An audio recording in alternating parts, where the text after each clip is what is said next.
There are no new announcements, so we'll begin with the word of prayer.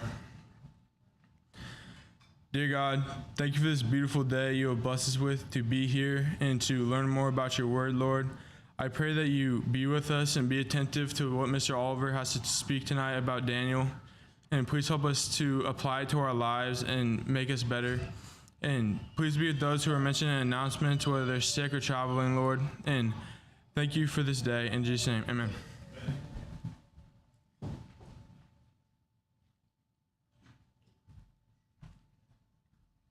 All right, before Oliver comes forward, we're going to sing the Mountain Song. It's a song that our young people are familiar with, but I don't know that all of us older folks are. It's more of a camp song, but the words are good, so it was their request, so we're going to sing it. It's got 2 verses. We'll sing both verses.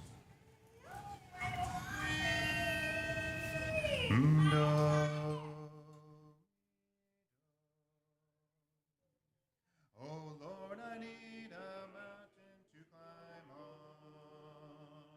just a quiet place to go and know you're there. Oh Lord, I need to spend some time with you, spend the night with you, dear Lord, in prayer. And the greatest friend you'll ever find is on a lonely mountain. And the highest high you'll ever feel is when you kneel to pray. And the brightest light you'll ever see is when you close your eyes. Oh Lord, you are my first love, at last I realize. Oh Lord, I thought the day would never dawn when I'd lay my burdens down and walk with you. But this morning as I met the rising sun, I felt, dear Lord, my dreams had all come true. And the greatest friend you'll ever find is on a lonely mountain. And the highest high you'll ever feel is when you kneel to pray. And the brightest light you'll ever see is when you close your eyes. Oh Lord, you are my first love, at last I realize. Oh Lord, you are my first love, at last I realize.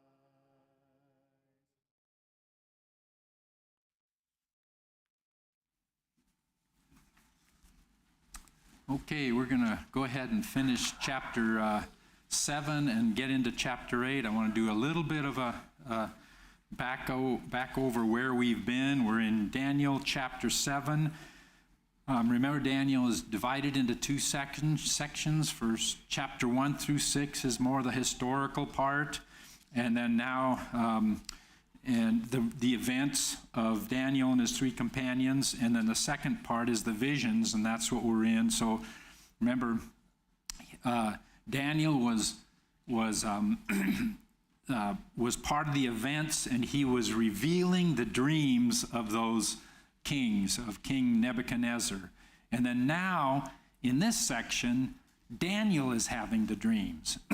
And he's asking, and the angel Gabriel is telling him what they mean.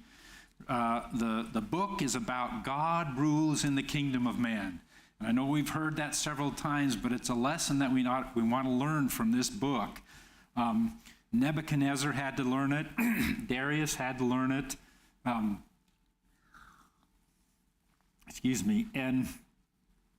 And as we go through these kingdoms, we're seeing that all of them, and the lesson to us too is Biden was chosen by God and Trump was chosen by God. We have political ideas in our mind, but whoever was in power, it's God who put him in power. So it's just something to remember. And really, when we look at what happens in these, what happened under Nebuchadnezzar? God put him in power, but it was really a punishing thing for the children of Israel.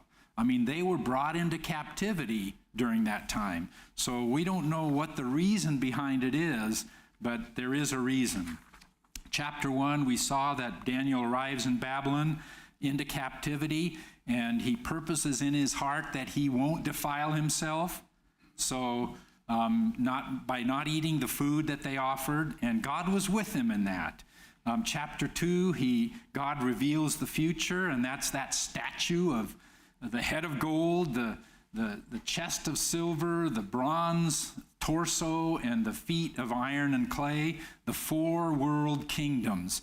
We're going to see it again as we get into the later part of Daniel. Chapter 3, Shadrach, Meshach, and Abednego, they were told to bow down to the altar, but they told the king, we do not have to even think about it. We'll not bow down. And they were thrown into the furnace of fire, and remember, that all worked out fine. They came out unscathed. God was with them. Chapter 4, God humbles proud Nebuchadnezzar. He's got that dream of a great tree, and it's chopped down. And a year later, he's walking around his kingdom, and he goes, boy, I'm pretty special. I did this all. It's my majesty that accomplished this.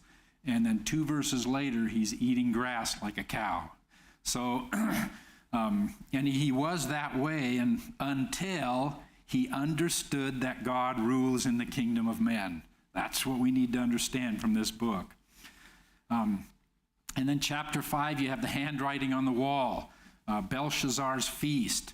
And Daniel interprets that for him. And that night, Belshazzar died, Babylon fell, and Medo-Persia came into power. And then chapter 6, Daniel continues to pray to Jehovah, even when he's told there's an edict that you won't pray to any god except the king for 30 days. And he just continues, and he ends up in the lion's den, and we saw how that worked out. Daniel 7, you've got Daniel's dream, which is parallel to that dream of the statue. You've got the lion that is Babylon, the bear, which is Medo-Persia, the leopard, which is Greece, and the dreadful beast, that is Rome, and the 11 rulers in Rome. We'll look a little closer at that. In verse 13 of chapter 7, we saw that verse that is just thrilling. This is Daniel. I kept looking in the night visions, and behold, with the clouds of heaven, one like a son of man was coming. And he came up to the Ancient of Days and was presented before him. You know, we're in the book of Acts on Sunday morning. And in Acts 1:9, we see this event happening. He was taken up. When Jesus was taken up, where was he going? He was going to the right hand of God. And so in verse 14, we continue in Daniel.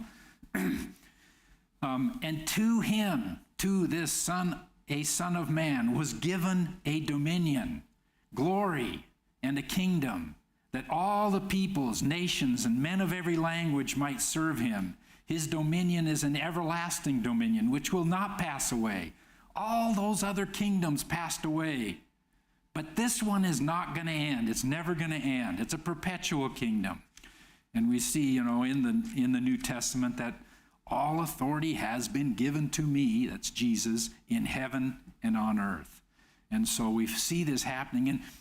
And as we go through here, Daniel is still, he's confused, and he's trying to understand that, and trying to make sense of it. And here we are, we've got Acts, we've got where this took place. And we've also got the world history that we see these 4 kingdoms, and they happened, and they fulfilled what Daniel has revealed, and the angel has revealed here. In verse 15, as for me, Daniel, my spirit was distressed within me, and the visions in my mind kept alarming me. So this is just a little too much for Daniel. In verse 19, then I desired to know the exact meaning of the 4th beast. He's been through these beasts, but he wants to know more about the 4th beast. He's got questions. This is that different, dreadful one with iron teeth and bronze claws, who devoured and crushed and trampled the remainder, the other beasts.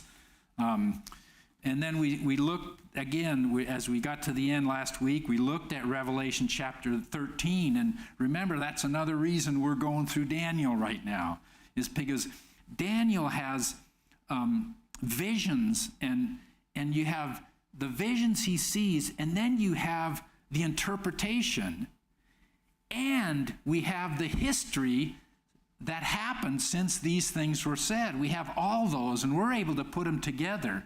But Daniel is scratching his head and trying to figure this out. So we got down to verse 22, and I'll just go over that one. Until the Ancient of Days, that's God, came, and judgment was passed in favor of the saints of the Highest One, and the time arrived when the saints took possession of the kingdom.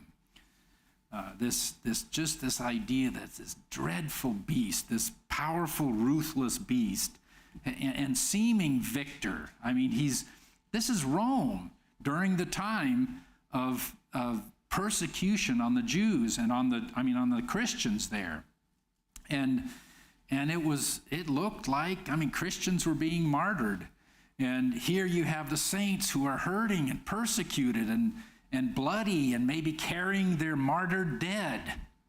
But what are they saying? Victory in Jesus.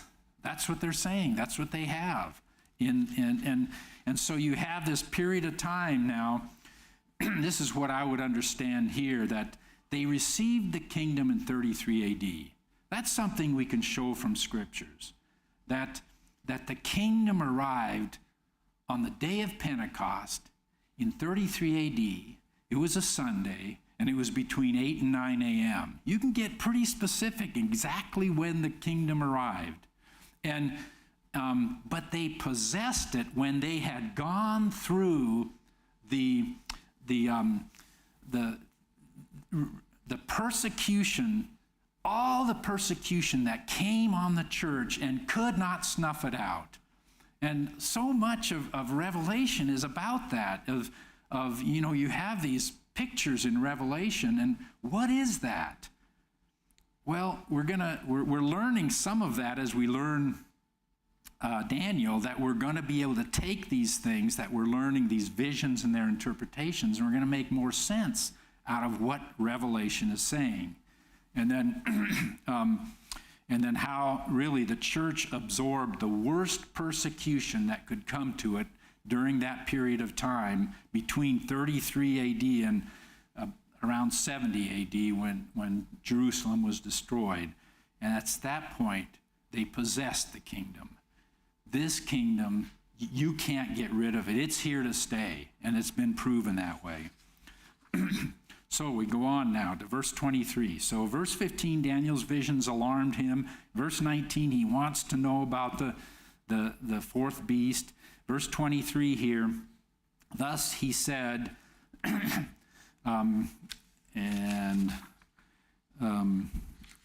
thus he said, the fourth beast will be a fourth kingdom on the earth, which will be different from all the other kingdoms. And it will devour the whole earth and tread it down and crush it. So this is Rome, the fourth beast, the fourth kingdom.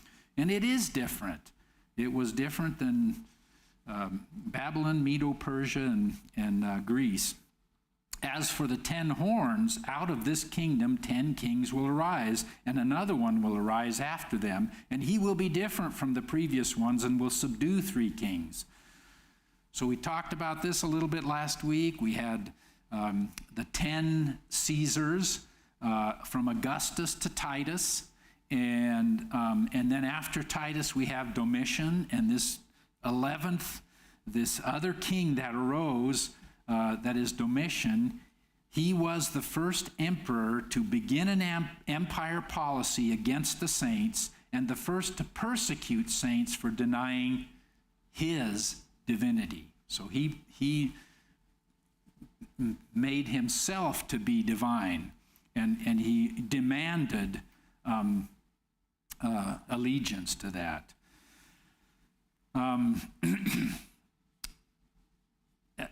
Let's see.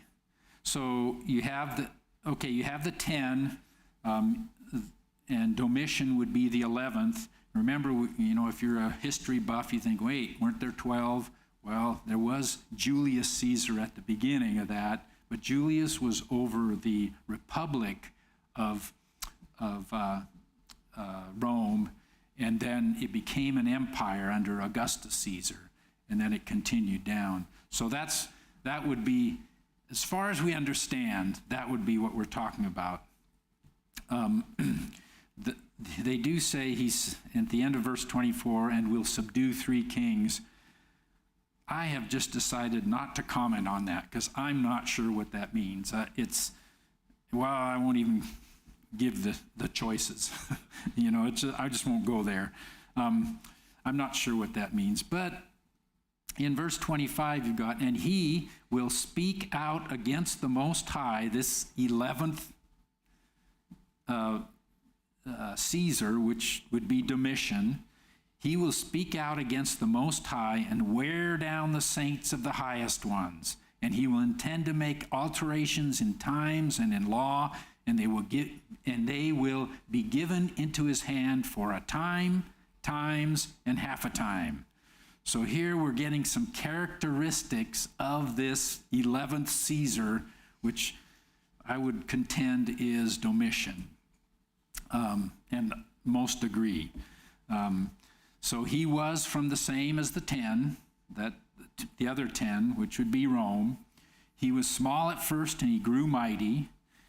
He subdued 3, which I'm not sure what that means. He subdued 3 of the horns, which are horns would refer to a king or a kingdom. It refers to both of those in different times.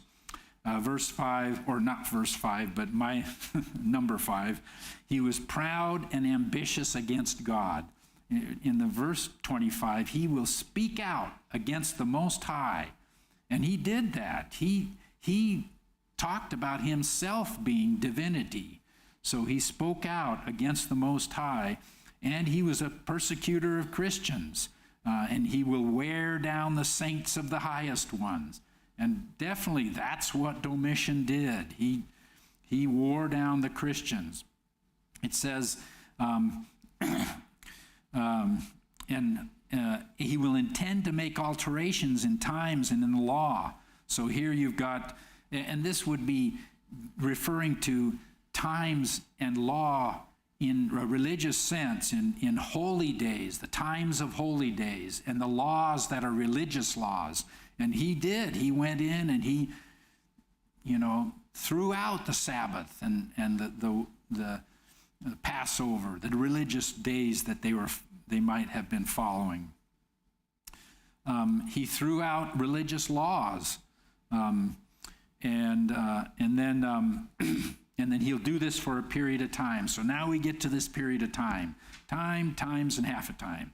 So we look at that and go, okay, if time is a year, times is 2, and half is half, so that's 3.5 years. Okay, why would you come to that conclusion, Oliver? Well, let's take a look at what in the book of, let's see, it's in the book of Revelation, but I've got it in here on, it's in this one. In the book of Revelation, we have in chapter 12, and we're talking about the woman who is the church, and the church is being persecuted here. And in chapter 12 and verse 6, or in verse 14, it says that even though she's being persecuted, she will be nourished for a time, times, and half a time. And then in reference to the same thing in verse 6 of chapter 12, he says, she will, to nourish her 1,260 days. So there you've got days that line up with 3.5 years, and they're referring to the same thing. And then in Revelation 13:5, you've got the authority, that he has this authority to continue doing this 40 and 2 months. That's the same amount of time. So we have a pretty sure understanding that that's talking about 3.5 years. And if you're a mathematician and you've done the quick math, you've said, wait a minute, 1,260 days, that's not quite, there's, that doesn't come out to 3.5 years exactly. Well, the Jews would count 30 days a month, and they would count 12 of those. So 3 times 12 is 360 days a year. So they were going by a 360-day year, and that's what how they were counting. Now there was the extra days, and they had to make up for that, and they had a provision for that. But that's how, in case you're a mathematician, you go, wait a minute, he just pulled a fast one on me. That's the explanation for that there. So you can see, okay, we're going to run again into that in Revelation. And it's a period of time that God's people suffer, but are cared for, that are nourished. So verse 26, but the court will sit for judgment, and his dominion, that is Domitian's dominion, will be taken away, annihilated, and destroyed forever. So we're talking about this time, and of course you can see, Daniel scratching his head at these things. And so much, we have so much more information that we can put things together, but it would have been confusing to him, and it was. But here Christians were beaten and battered, and during this period of time, but they always had that attitude. The kingdom is ours. We possess it now. They have endured the worst, the world, the beast, that is Rome, Domitian, and even the religious leaders of the time had thrown at the church and had come out victorious. So God's verdict in this court is for the saints, that they possess the kingdom.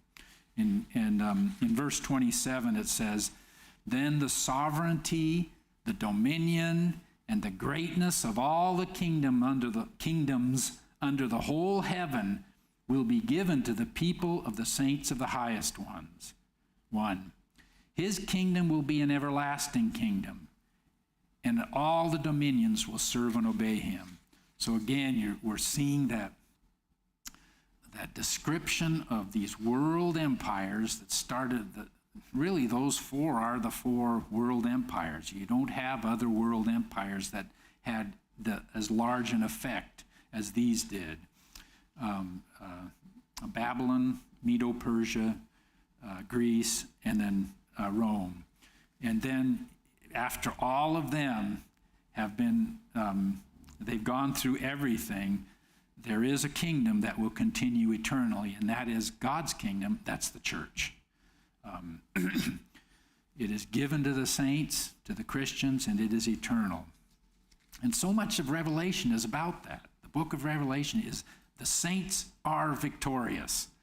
And you think of all the wars and the picturesque apocalyptic words and speech that's used in there but the saints are victorious. Verse 28, at this point the revelation ended.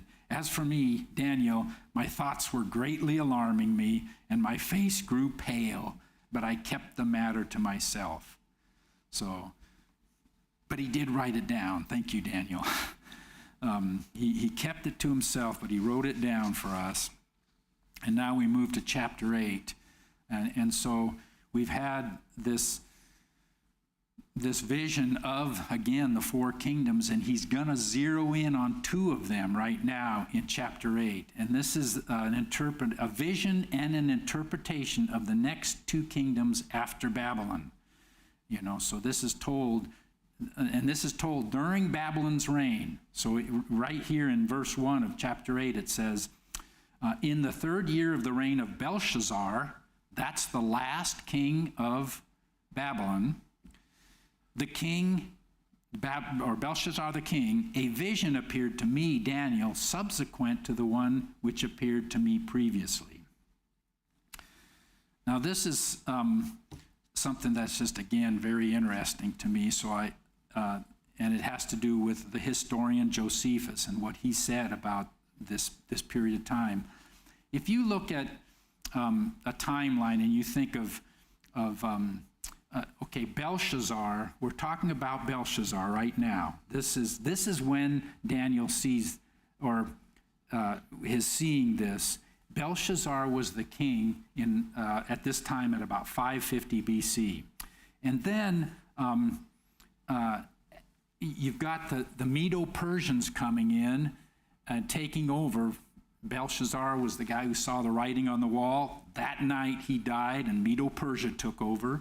And then Alexander the Great was the next one, and we'll see that in the next verses that come up.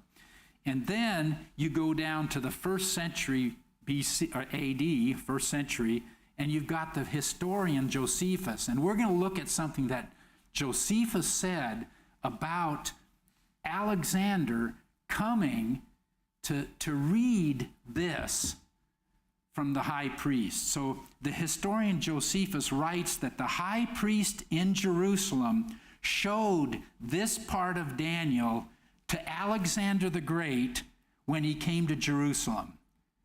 Now you think about that.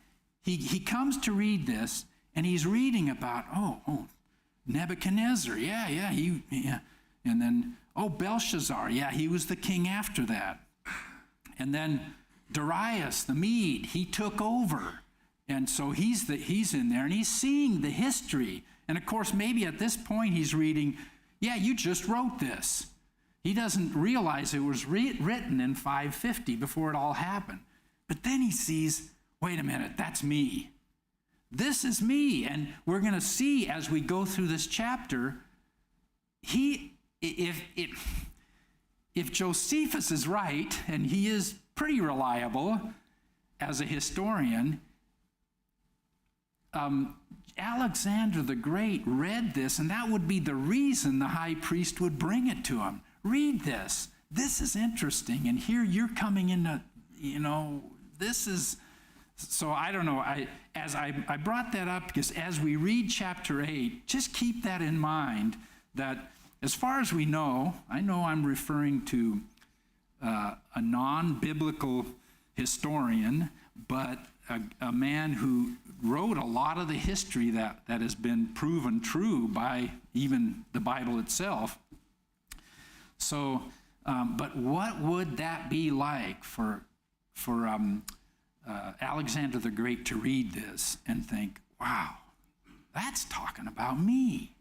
And then, or maybe not even knowing it's him, but as he does his 12-year reign, he's going, wait, I read about this at the scroll in the Daniel scroll in Jerusalem.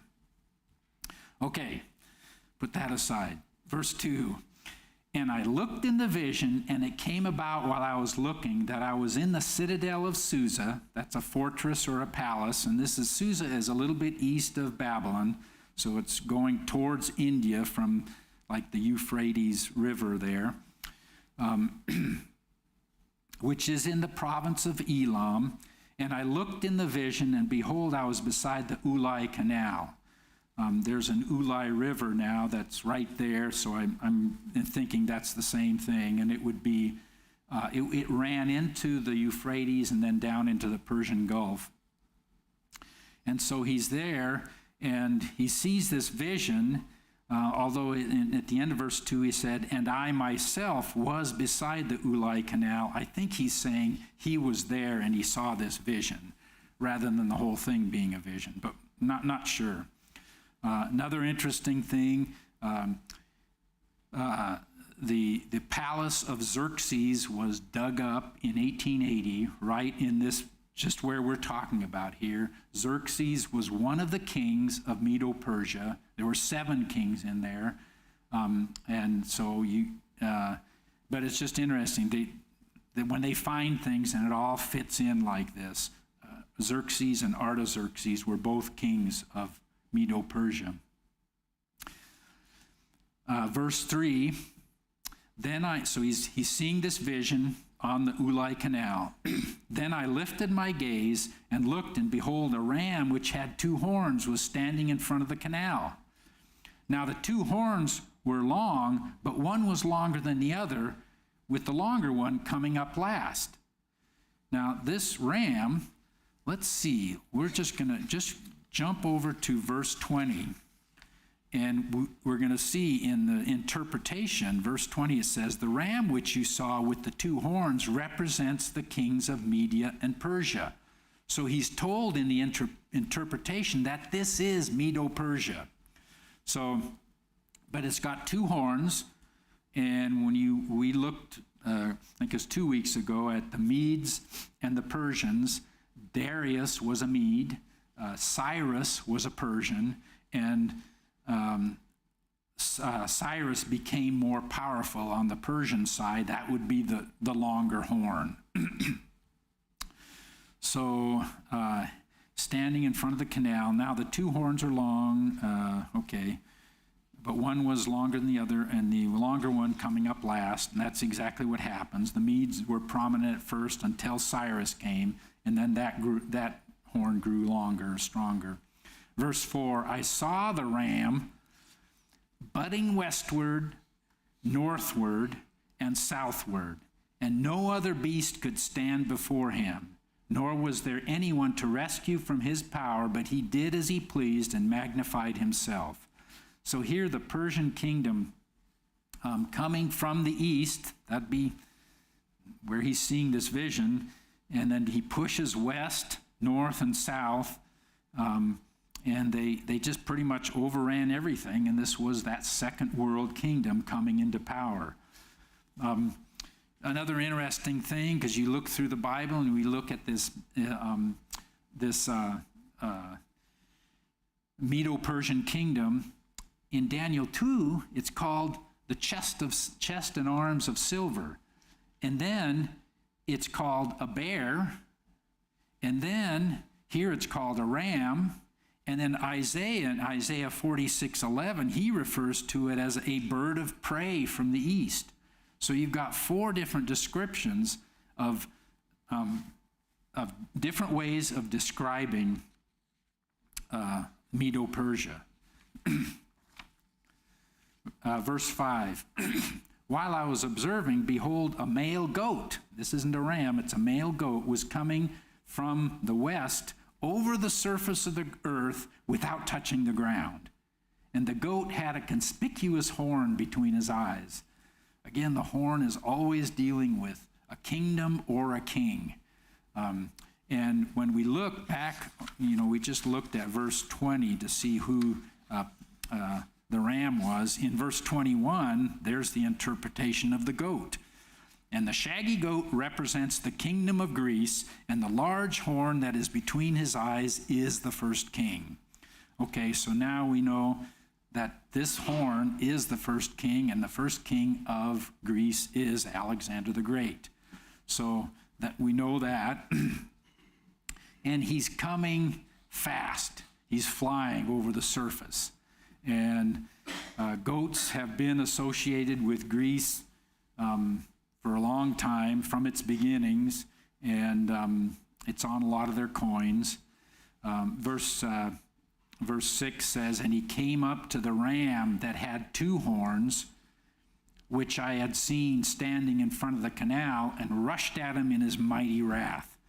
So this is Alexander the Great. He is fast and furious, and he's angry. In this one, in his mighty wrath, he was coming. And he is, Alexander the Great, that is a good description of him. He was fast. He was quick in what he did.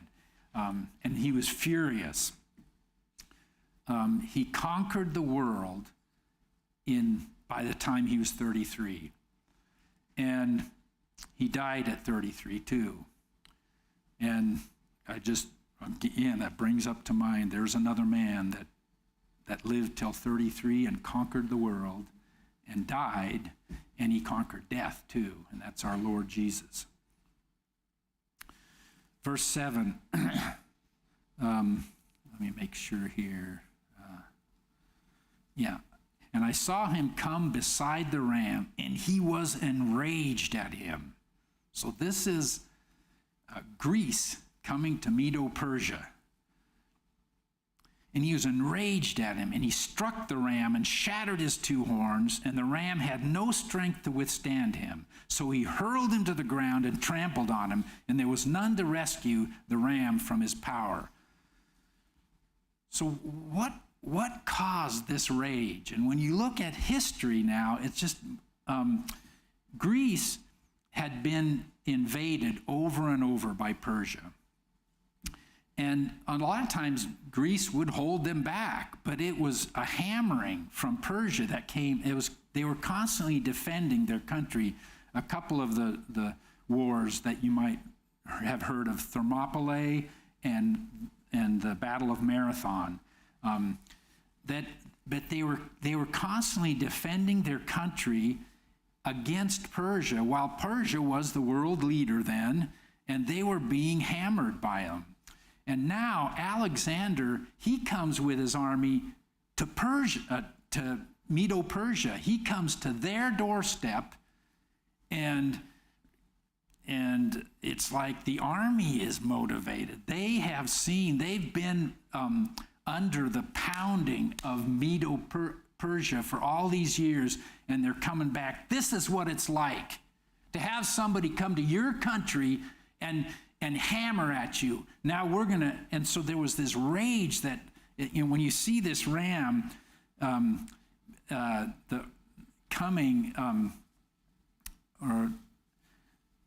the ram, but the goat coming enraged at this ram, and you look at the histories, that makes sense. They were furious about how they'd been treated over all those wars, and they were coming back and just motivated. The whole army apparently was motivated to, let's get rid of these guys. Verse 8, then the male goat magnified himself exceedingly. Well, that's Alexander the Great, or the kingdom of Greece. But as soon as he was mighty, it's a he, the large horn was broken, and in its place there came up 4 conspicuous horns toward the 4 winds of heaven. So really at the peak of his strength, Alexander died. He'd been reigning 12 years, and the kingdom was divided into 4 parts. There was actually 13 that fought each other for those 4 parts, and then there was 4 generals that each took, really I think it even says, toward the 4 winds of heaven. They north, east, south, and west. They each got a section. So we go to verse 9. And out of one of them, this is one of those 4 horns. Did I read about that? Yeah, but as soon as I shouldn't finish that. Verse 8. As soon as he was mighty, the large horn was broken, and in its place there came up 4 conspicuous horns toward the 4 winds of heaven. So there are 4 winds that come out of this goat's head, and those are the 4 generals that historically were there. And out of one of them came forth a rather small horn, which grew exceedingly great toward the south, toward the east, and toward the beautiful land. So this would have been the let's see, I think I have that. Yeah, the four generals were, the 4 groups were Egypt, or Ptolemies, the Seleucids, the Antigonids, and the Attalids. And out of the Seleucids and the Ptolemies, those were the 2 big ones that really got most of the power. They were in Egypt and Syria. And out of Syria, this is where Antiochus Epiphanes came. And so this is this little horn. Again, we don't see Antiochus Epiphanes listed, his name in the Bible, but we know from history that this fits so perfectly. He came out of one of these horns. We have a guy that took over. He went to the south, that would be Egypt. He went to the east, which would be Babylon and Susa, where we've just been on the river Ulai, and then toward the beautiful land, which would be referring to Palestine. And so that's what Antiochus Epiphanes did. He grew exceedingly great, and it grew up to the host of heaven, and caused some of the host and some of the stars to fall to the earth, and it trampled them down. Again, we've got this apocalyptic language, and there are things that I'm not sure about, what exactly this is saying. It could just be that it's saying, he grew exceedingly great. He went to the south, the north, the east, and he grew up to the stars like that, like the host of heaven. It could be using the language that way, or they could be something more specific, and I'm convinced more study would reveal that, but I don't have the answer to that, exactly what it is. That horn grew very powerfully, and the host of heaven often refers to the sun, the moon, and the stars, but it refers to other things too. So verse 11, it even magnified itself to be equal with the commander of the host. Well, that's God, is the commander of the host. And it removed the regular sacrifice from him, and the place of his sanctuary was thrown down.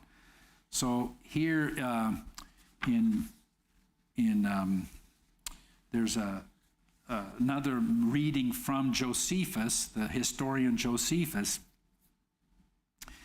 and he says,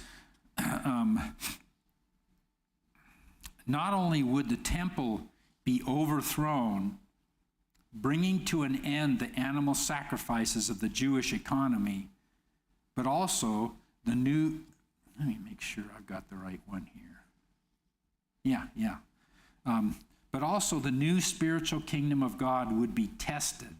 The suffering of the holy people under Antiochus parallels the similar experience of Christians when the Roman Caesars ordained themselves to be worshipped as God and persecuted all who refused. In Revelation 13, we'll see that.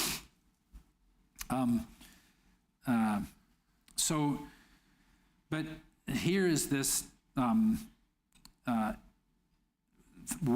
of what Antiochus Epiphanes did, and let's look at verse 12 here. And before you go to verse 12, you're looking at this stuff and you're thinking, why is this allowed to happen to God's people? And when you look at verse 12 gives us that answer. It says, and on account of transgression.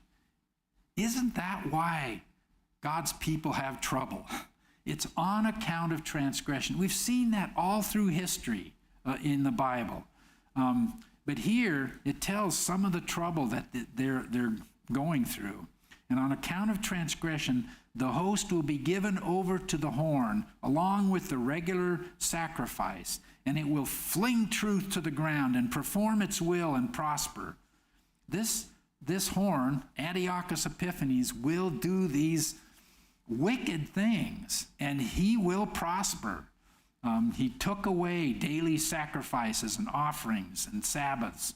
He threw away the writings and the scriptures. Verse 13, then I heard a holy one speaking, and another holy one said to that particular one who was speaking, so this is Daniel at the vision again, and he sees these two holy ones, and one says, how long will the vision about the regular sacrifice apply, while the transgression causes horror, so as to allow both the holy place and the host to be trampled? How long is this going to happen?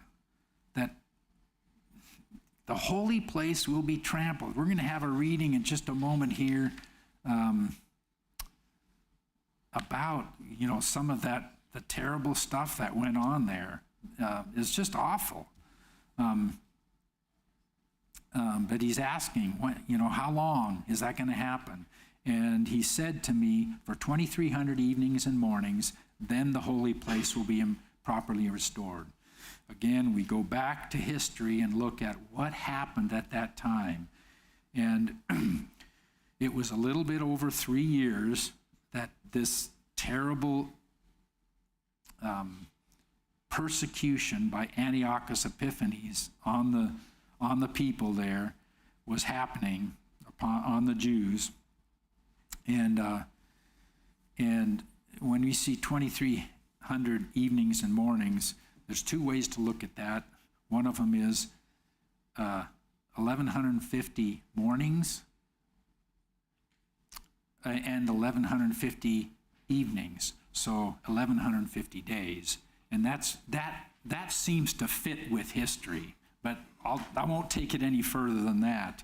It was historically Judas Maccabeus who restored the worship a little over 3 years after this happened.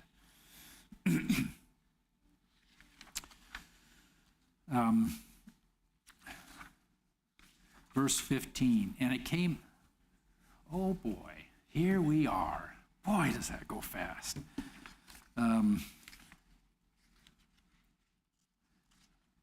We will stop there. We'll pick it up in verse 15. We'll pick it up in verse 15 next week then.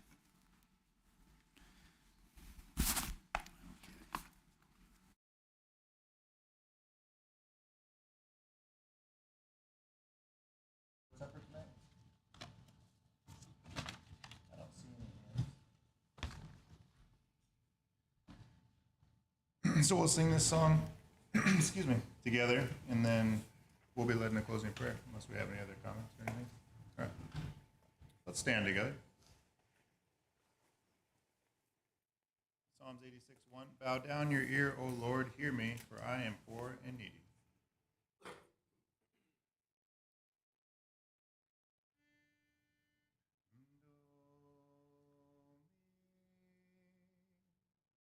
Hear, O Lord, and answer. I am poor and needy. Guard my life, for I am devoted to you.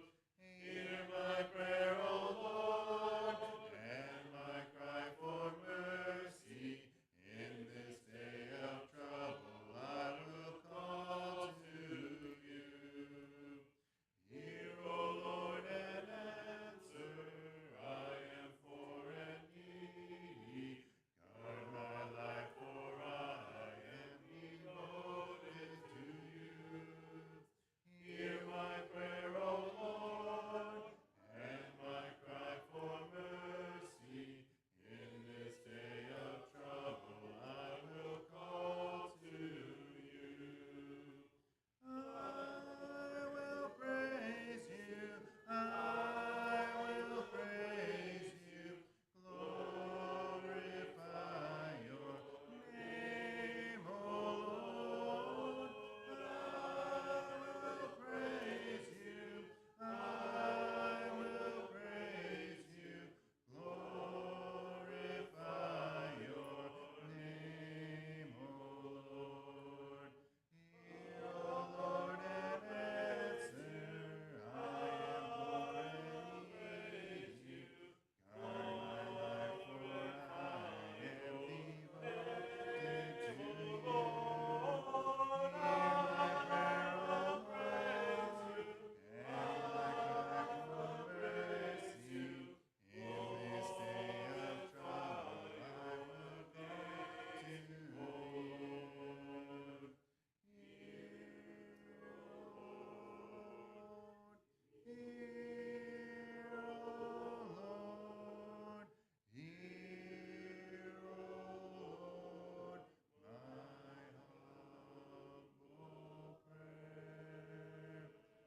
Hear, O Lord, hear, O Lord, hear, O Lord, and answer me. Amen. Through a couple new songs at you guys tonight.